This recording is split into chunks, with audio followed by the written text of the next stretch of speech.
जब हम कामसूत्र शब्द सुनते हैं तो मन में केवल एक छवि आती है, भोग की, शारीरिक आकर्षण की या किसी पुरातन शिल्प की। लेकिन क्या आपने कभी कामसूत्र की आध्यात्मिक गहराई को समझने की कोशिश की है?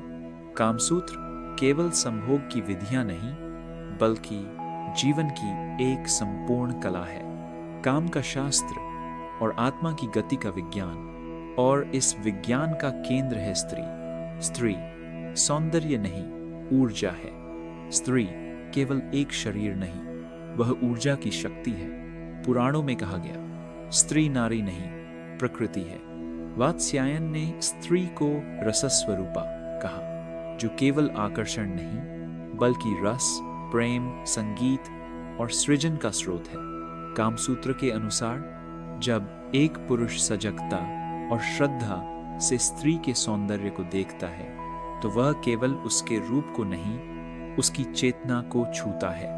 माना स्त्री का शरीर, मंदिर की मूर्त। कामसूत्र के श्लोकों में स्त्री के शरीर को कभी वस्तु नहीं कहा गया, बल्कि उसकी तुलना की गई। दुर्गा की प्रतिमा, जिसमें काम भी है और करुणा भी, आकर्षण भी है और आत्मज्ञान भी। उसके अंगों का वर्णन अश्लील नहीं, बल्कि काव्यात्मक है। उसके होठों को बिंब फल, उसकी चाल को हंस गति और उसके स्पर्श को चंदन का झोंका कहा गया है। यह दृष्टिकोण वासना से नहीं, वंदना से जन्मा है। स्त्री की आंखें कभी प्रश्न होती हैं, कभी उत्तर भी।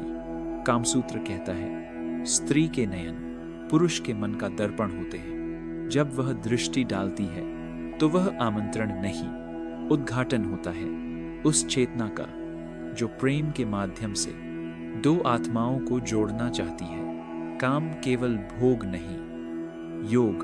कामसूत्र में लिखा है, काम तब अधर्म बनता है जब वह असजग हो, लेकिन जब प्रेम, सम्मान, सजगता और आत्मा की उपस्थिति में होता है तो वही भोग योग बन जाता है। और इस योग का प्रवेश द्वार है स्त्री का हृदय। जब पुरुष स्त्री के शरीर से पहले उसके मन और आत्मा को छूता है तो मिलन केवल देह का नहीं होता, बल्कि चेतनाओं का संगम होता है।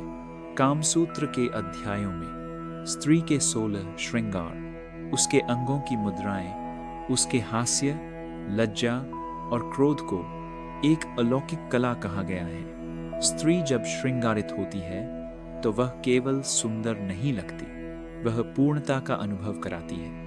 उसका सजना एक पूजा है, जहां हर कंगन, हर बिंदी, हर गंध एक ऊर्जा, वृत्त को जागृत करता है। पुरुष और स्त्री, शिव और शक्ति का मिलन। कामसूत्र में बताया गया है कि जब एक पुरुष आत्मा से स्त्री को अपनाता है तो वह केवल प्रेम नहीं करता, वह आराधना करता है।